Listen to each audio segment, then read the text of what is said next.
Buenos días a todos, señor presidente de la República, Yamandu Orsi, señora vicepresidenta Carolina Cose, presidentes y miembros de la Suprema Corte de Justicia, expresidentes Julio María Sanguinetti, Luis Lacalle Pou, y la pronta recuperación y el saludo a la calle Herrera, que nos está viendo también en este momento. Por supuesto, quiero destacar también la presencia de las ex vicepresidentas Beatriz Argimón y Lucía Topolansky. Por supuesto, el presidente de la Comisión del Bicentenario, Guillermo Montaño, ex intendentas y mi antecesor que formó esta comisión también, Guillermo López, ministros de Estado, decano nuncio apostólico del cuerpo diplomático y diferentes embajadores y representantes acreditados ante nuestro país, legisladores nacionales, y el saludo también a nuestros dos diputados por el departamento, fiscal de corte, corte electoral, presidentes de los tribunales y organismos de contralor, comandantes en jefe de las Fuerzas Armadas, director nacional de la Policía Nacional, autoridades eclesiásticas, y nombro a nuestro obispo Pérez y por supuesto también al cardenal Sturla, autoridades departamentales, alcaldes, presidentes de la Junta, ediles, invitados especiales, directores, maestros y alumnos de los diferentes centros educativos que también nos acompañan tradicionalmente. Queridas vecinas y amigos, prensa local, hoy Florida se viste de fiesta. Los pueblos eligen sus homenajes para mirarse en el espejo de la historia y poder reflexionar sobre el futuro. Este no es un año más, sí un 25 de agosto, pero obviamente tiene la conmemoración especial de ser el bicentenario de la Declaratoria de la Independencia. No podemos, en un proceso histórico que no fue de un día para el otro, no dejar de hacer una breve introducción de que los patriotas del 25 que se sublevaron hacia el poder extranjero, obviamente brasileño, primero portugués y luego brasilero, generó un levantamiento que fue gradual después de la derrota, no digo del artiguismo, pero de Artigas en 1820. Y este territorio, que en alguna medida viene esa lucha artiguista también de épocas ya de la independencia, cuando el Imperio Español estaba en retirada, cuando en aquel proceso, primero en mayo, en la Revolución de Mayo, y luego en 1811, tuvimos la oportunidad, los orientales allí, de forjar con esa identidad nuestro destino. Obviamente, para hacer un breve reconto, en América ya había cierto desconcierto en esa época, porque también habían movimientos en varios puntos de nuestra América hispánica. Por supuesto que esos movimientos que en algún aspecto también reconocen al recién creado Congreso de Regencia en Cádiz, se mantiene al margen de la Revolución de Mayo. Y es allí que Montevideo, en ese sentido, tiene en ese punto un elemento de inflexión. Los peligros eran muchos. Los portugueses también ya estaban invadiendo la banda oriental. Y evidentemente los ingleses tenían también aquí sus intereses en el Río de la Plata. Intereses que también eran del Imperio Portugués, de Tordesillas hacia adelante, de tener la frontera ya aquí mismo, y por supuesto lo que era el incipiente proceso de las Provincias Unidas. Es por eso que el dominio portugués, después de derrotado Artigas, se consolida en el 20, por más que ya en el 16 y el 17 Montevideo ya va cayendo en manos del ocupante. La importancia geopolítica de la banda oriental era económica, era estratégica y era también por la profundidad de su puerto, codiciado por los imperios. Después de la derrota de Cepeda del 20 y la anarquía que ese año tuvo, sobre todo del otro lado del charco, el gobernador Manuel Rodríguez emprende las campañas hacia territorios no controlados en el sur de la provincia de Buenos Aires, pero con un costo muy alto, lo que implica que además rápidamente el eje de las vaquerías de la banda oriental empiezan nuevamente a tener importancia y eso se traslada también, lo que podemos decir en algún aspecto, a el apoyo a los patriotas de la Cruzada Libertadora. No podemos reducir los eventos solamente en intereses económicos. Gran parte de la provincia ciplatina se añoraba en su autonomía, que la disfrutaron por un tiempo. Es importante recordar que la entrega de llaves de Montevideo en el 17 y el armisticio de Tres Cruces de Fructuoso Rivera, que en 1820 y posterior al Congreso Cisplatino del 21, es lo que logra en algún aspecto que las fuerzas orientales mantengan alguna suerte de autonomía mínima para poder regirse en algunos temas. Y ahí se reconoce el sistema tradicional de los cabildos con autoridades locales, donde la estructura política de la provincia es mantenida. Una condición importante, todo invasor siempre trata de colonizar con el idioma. No pasó eso en Montevideo y evidentemente fue un factor de identidad cultural, que en ese sentido fuimos diferentes a las dominaciones portuguesas y brasileñas en la zona. La declaratoria de la Florida en algún aspecto retoma dos conceptos clave del artiguismo, que fue innovador en toda América.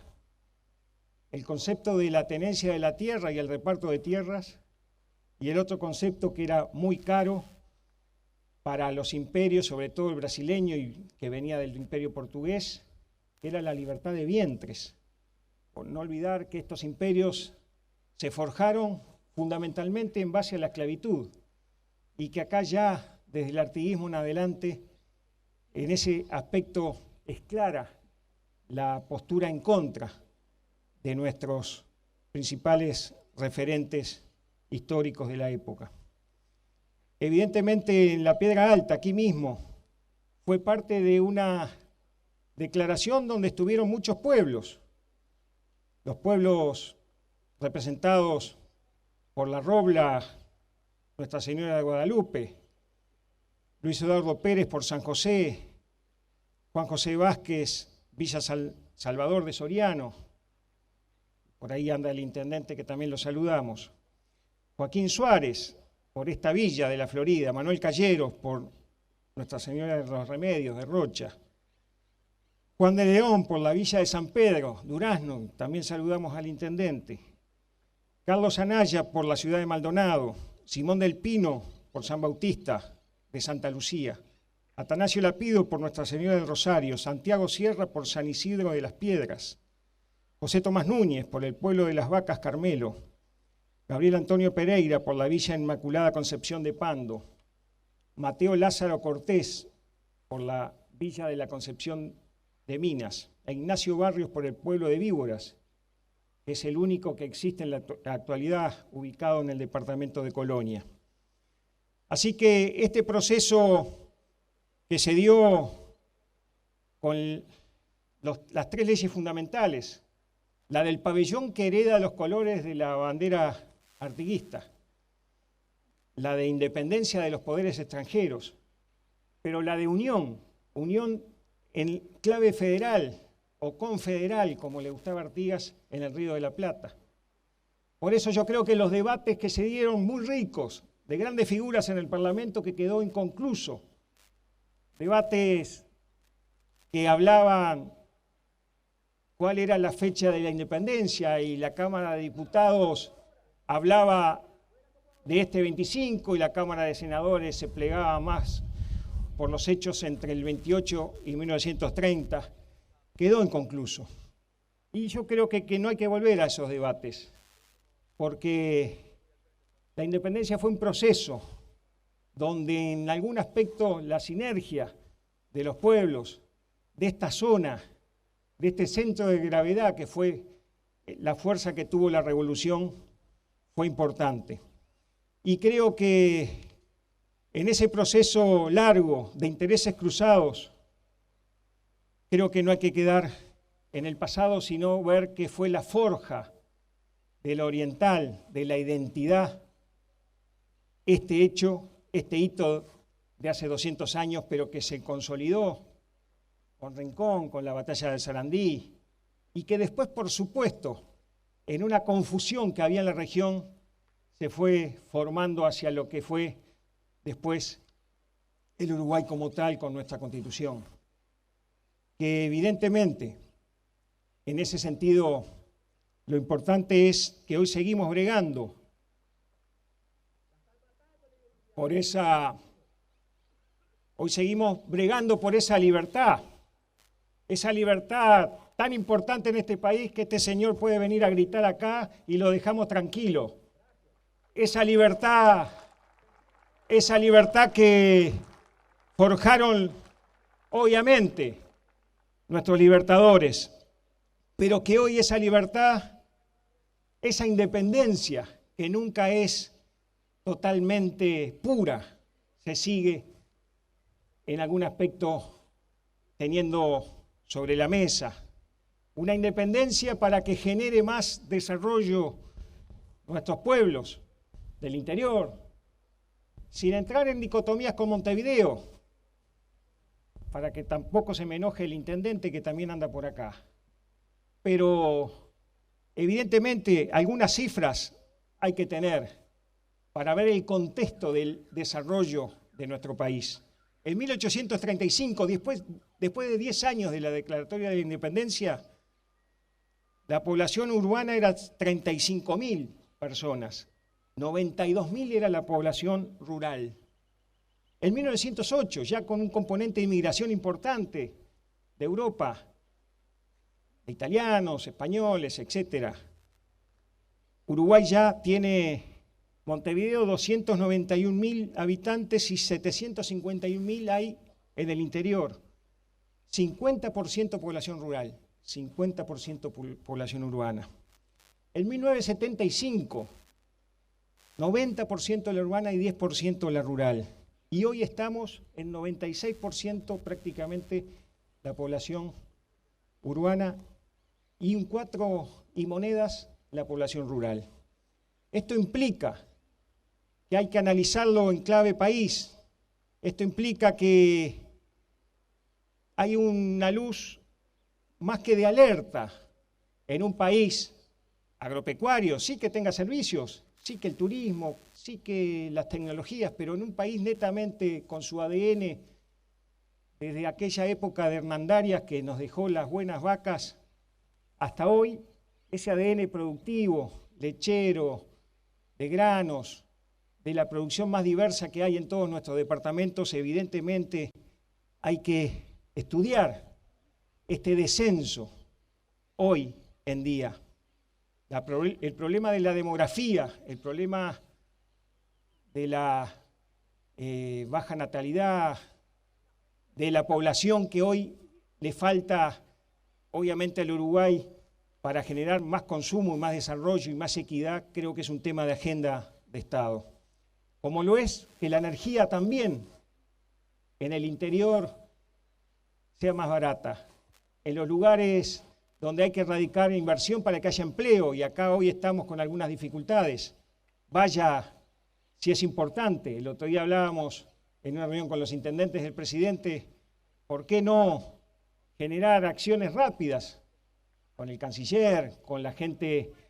Acá está el embajador de Argentina, una idea que también con el gobierno anterior lo habíamos manejado, de conectar el gas que necesariamente Vaca Muerta Argentina va a sacar a Brasil, y ya están en esas negociaciones para que pase por Uruguay, y para que ese gasoducto que hoy está en Montevideo subutilizado pueda generar la obra necesaria para que el gas quede también en nuestros departamentos, en un ramal donde después habrá que conectar y habrá que ver técnicamente cuál será, pero que eso genere que la energía sea más barata para el uruguayo, para el consumidor, para el domicilio y para las inversiones que muchas veces se nos van.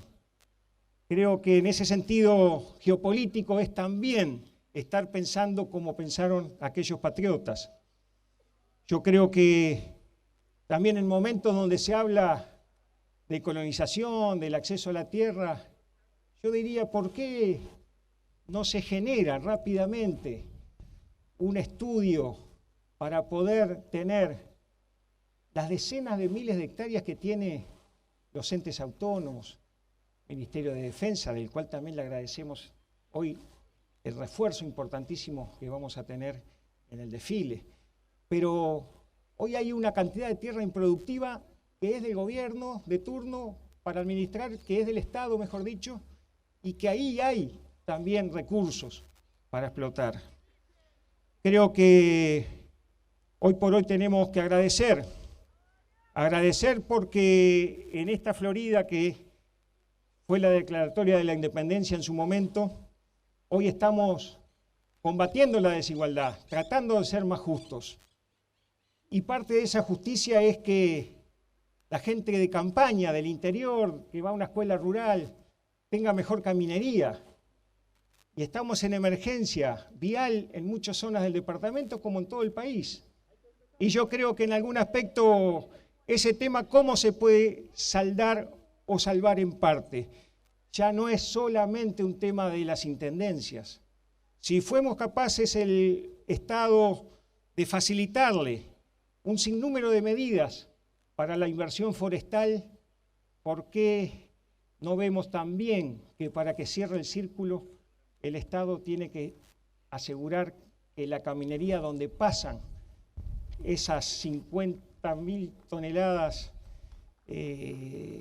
diarias por camión tengan la posibilidad de tener un refuerzo, porque las intendencias y los productores pequeños, medianos, de ganado, de leche, no tienen que ser quienes tienen que financiar esas caminerías de las grandes transportistas o de las corporaciones vinculadas a la inversión forestal. Que bienvenido sea, como le dimos el tren para sacar la madera al puerto, pero ¿cómo llegan los árboles a las plantas? Esa es la pregunta que también hay que contestar. Así que, señor presidente, autoridades, amigos, Florida, todo, creo que estamos en una cruz de camino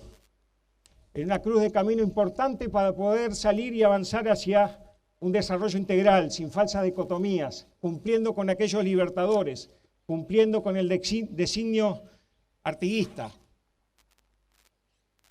Y por supuesto, como dijo en un poema épico don Juan Zorrilla de San Martín, primer vaguido de un gigante niño que recoge la gloria en su regazo.